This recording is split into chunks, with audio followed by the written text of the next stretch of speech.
बलरामपुर के छांगुर बाबा के धर्मांतरण मामले में मेरठ के भी तार जुड़े हैं, जिसमें बदर अख्तर सिद्दीकी का नाम सामने आया है। आरोप है कि बदर अख्तर सिद्दीकी ने अब तक कई लड़कियों को मेरठ से बहला फुसलाकर उनका धर्मांतरण कराया और वो लड़कियां अब तक गायब हैं। ऐसा एक परिवार हमारे साथ है जिनके घर की लड़की 2018 से अब तक गायब है। अब तक उसमें कोई सुनवाई नहीं हुई। जानते हैं उनसे पूरा मामला क्या है। आप उस लड़की के क्या हैं और पूरा मामला क्या है? मैं लड़की का भाई हूँ। सन 2018 में जून में लास्ट हमारी मुलाकात हुई थी, जो वो घर आई थी। उसके बाद वो गई तो उसके बाद हमारी कोई मुलाकात नहीं हुई, बस जब भी बातें हुई तो व्हाट्सएप पे चैटिंग पे हुई। और सन 2018 नवंबर में जब बजाज फाइनेंस के क्रेडिट कार्ड की रिकवरी के लिए एजेंट आए थे हमारे पास, तो उन्होंने हमें फ़ोटो दिखाई कि आपके आशा नेगी ने, हमारी बहन ने क्रेडिट कार्ड से 65 एक आईफोन और एक एलईडी टीवी लिया गया है। उन्होंने सीसीटीवी फुटेज दिखाई जिसमें बदर सिद्दीकी था, पर हमारी बहन नहीं थी। वो कोई और लड़की को लेके गया था और हमारी बहन के क्रेडिट कार्ड से उसने शॉपिंग करी। उस दौरान हमें पता चला कि हमारी बहन का मिसिंग है, उसका फ़ोन का कोई और इस्तेमाल कर रहा है। फिर हम 2019 में सिविल लाइन थाने गए थे, जहाँ पे उस टाइम इंचार्ज सिद्दीकी सर थे। उन्होंने हमारी एफआईआर, मैं मेरा वकील साहब ये दोनों गए थे एफआईआर लिखवाने, तो उन्होंने हमारी एफआईआर लिखने के लिए मना कर दिया। उन्होंने कहा नोएडा से गायब हुई है आपकी बहन, तो नोएडा में लिखवाओ। फिर हम थकार के शांत हो गए। हमने एसएसपी के यहाँ भी एप्लीकेशन लगाई थी, पर हमारी कोई सुनवाई नहीं हुई। 2019 से अब 6 साल हो गए हैं, 2025 में भी अब तक क्या कहीं कुछ आता पता नहीं लगा? कुछ ज़्यादा पता नहीं लगा। 2-3 साल हमने धक्के खाए खूब। प्रशासन के पास गए, अधिकारियों के पास गए, ह्यूमन राइट्स में भी हमने डाली थी एक एप्लीकेशन। उन्होंने भी थोड़ी कार्रवाई करी। सब भी सांत्वना एटीएस वालों ने भी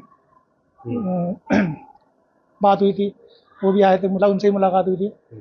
पर वो ये है कि वो पकड़ में नहीं आया सिद्दीकी। ये तो आप कुछ दिन पहले जब ये झांगुर बाबा का हाईलाइट हुआ, उसका राइट हैंड दिखाया बदर सिद्दीकी, तो थोड़ी हमें आशा की उम्मीद लगी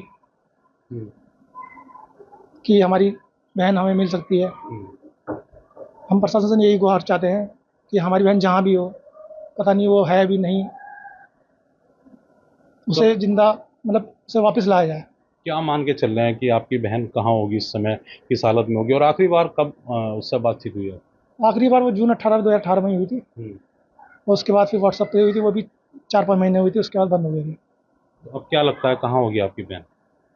अब तो हमें ये लगता है कि ज़िंदा तो वो होगी नहीं। अगर ज़िंदा होती तो वो काफ़ी, मतलब टैलेंटेड बंदी, इंटेलिजेंट थी, एमबीए करा होता है, एचआर की न्यूज़ चैनल में थी। अगर ज़िंदा होती तो कहीं से संपर्क जरूर करती, या उसने बदर सिद्दीकी ने उसे मार दिया हो या कहीं बाहर भेज दिया है। तो कैसे संपर्क में आई उसके बदर अख्तर सिद्दीकी के? क्योंकि वो जैसे यहाँ रहने वाली मेरठ की, बदर अख्तर भी यहीं का रहने वाला था, तो नोएडा में जाके कैसे संपर्क में आई? पहले दौर सन 2008-9 में मेरठ में एयरटेल वालों का कॉल सेंटर था, जहाँ सिस्टर हमारी वहाँ जॉब करती थी। तो वहाँ ही उसी टीम लीडर था बदर सिद्दीकी। वहीं से इनका फ्रेंड सर्कल बढ़ा। उसके बाद 5-6 महीने जब जॉब करती थी तो उसने जॉब चेंज कर दी, फिर उसका वहाँ से संपर्क टूट गया। उसके बाद 4-5 साल से कोई संपर्क नहीं था। फिर सन 2015 में हमारी बहन नोएडा गई थी, सुभारती के न्यूज़ चैनल में एचआर पोस्ट पे। तो वहाँ पे बदर कहीं नोएडा में जिम ट्रेनर था, वहाँ से दोबारा संपर्क में आया है। वहाँ से फिर इसने दोबारा बहला फुसला के अपने, मतलब फेवर में कर लिया समझ। तो क्या इसमें कोई धर्मांतरण की भी कोई सूचना उसमें मिली कि धर्मांतरण ना करा दिया हो आपकी बहन का, या किस तरीके से बाहर भेज दिया हो? कैसे आपने अंदाजे लगाया इन बातों? इतना मैं स्पष्ट तो नहीं हूँ, लेकिन हाँ, मुझे अपनी, जो मुझे लगता है तजुर्बा, कि कहीं ना कहीं तो उसने उसका धर्मांतरण कराया, जहाँ तक मुझे डाउट हुआ है। पर उसने अभी, हमारी बहन ने कभी अपने मुँह से नहीं बताया। उसने 1-2 बार उससे मारपीट भी करी, जिसका हमने, उसने फ़ोटो वगैरह भी उसने भेजे हैं।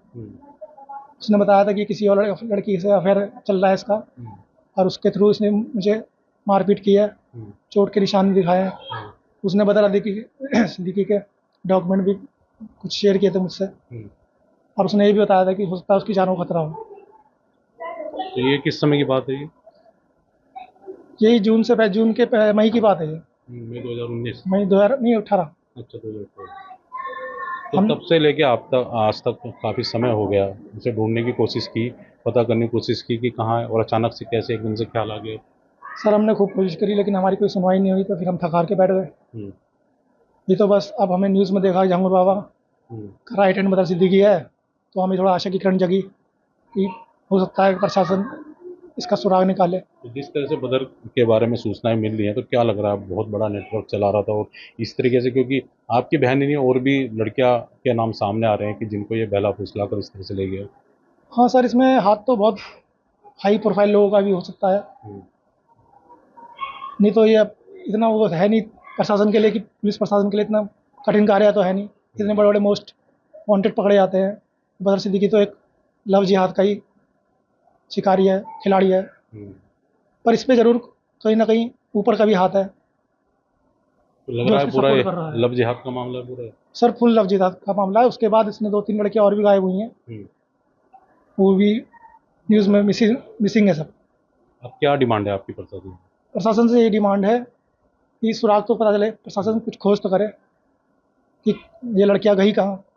जितनी भी और बहनें हैं, हमारी बहन तो गई, जितनी और बहनें हैं आने वाले भविष्य में और बहनें भी गायब ना हो हमारे हिंदू समाज की। सर ये प्रशासन, यही उम्मीद है मेरी। देखिए, हिंदूवादी नेता भी हमारे साथ हैं जो कि अब इस मांग को जोर शोर से उठा रहे हैं कि प्रशासन इसमें सुनवाई करे और उस बिटिया को ढूंढे कि वो कहाँ है इस समय। ये बताइएगा कैसे आपकी जानकारी में सब आया और आप किस तरीके से अब लेके चल रहे हैं इसको? सचिन सिरोही, अखिल भारतीय हिंदू सुरक्षा संगठन का राष्ट्रीय अध्यक्ष हूँ और हिंदू समाज के इस तरीके के मामलों में अधिकतर हम लोग इन पीड़ित परिवार के साथ खड़े होते हैं, क्योंकि ये परिवार ऐसा परिवार है जो 2018 में लास्ट टाइम इस परिवार की अपनी बेटी से, अपनी बहन से, इनकी भाई की बात हुई थी। और वो आप देख लिया 18 से उसने मोबाइल पे भी कब्जा कर लिया, व्हाट्सएप कॉल वो कर रही थी। उसके बाद जब लास्ट इनका झगड़ा हुआ उनका आपस में, बदर सिद्दीकी जो मेरठ का रहने वाला, उसने 2 हिंदू युवती तो अब तक है जो मेरठ की, एक तो ये नेगी परिवार है, एक त्यागी परिवार है सरदने का।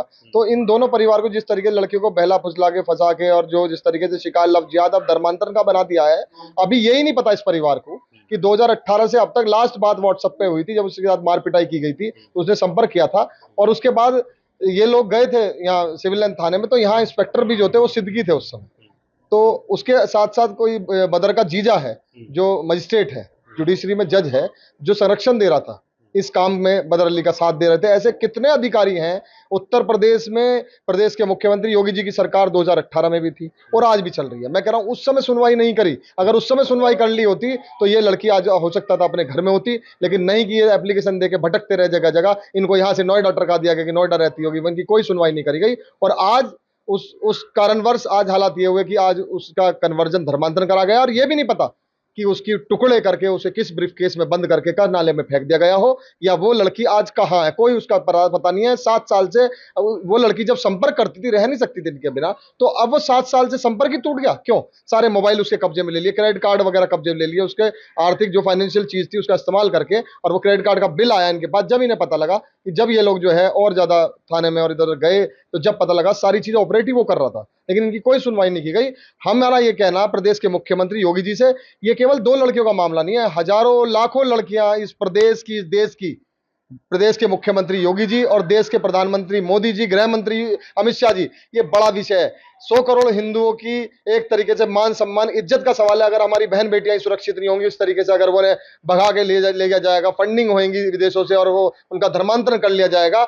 जिम ट्रेनर था, कहां उसके तार जुड़े, कैसे कैसे इनके माध्यम से भी पता नहीं कितनी लड़कियां उसने लाया होगा और ये करा होगा। हमें हमारी बेटियां वापस चाहिए, ये नेगी परिवार की भी, त्यागी परिवार की, और जितनी लड़कियां हैं जब वो आएंगी वो राज खोलेंगी इन्होंने कितना धर्मांतरण और कराया है, जब पता लगेगा। अब हमारी बरामदगी की मांग है, हमारी लड़की बरामद करके दो, नेगी परिवार की भी और त्यागी परिवार की भी, इन दोनों को लाओ, ये सच ये उजागर करेंगी। अब जिस तरीके से लगातार एक के बाद एक परिवार ये इस तरह सामने आ रहे हैं, तो ये माना जा रहा है कि बदर सिद्दीकी का नेटवर्क बहुत बड़ा था और ये 2 लड़कियां नहीं, ऐसा माना जा रहा है कि और भी लड़कियां के मामले इस तरह के सामने आ सकते हैं जिनको बहला फुसला कर वो मेरठ से ले गया, और माना जा रहा है कि उनका धर्मांतरण कराया या उनको धर्मांतरण कराकर उनको देश से बाहर भेज दिया। Sudhir Chauhan, ABP network, Meerut.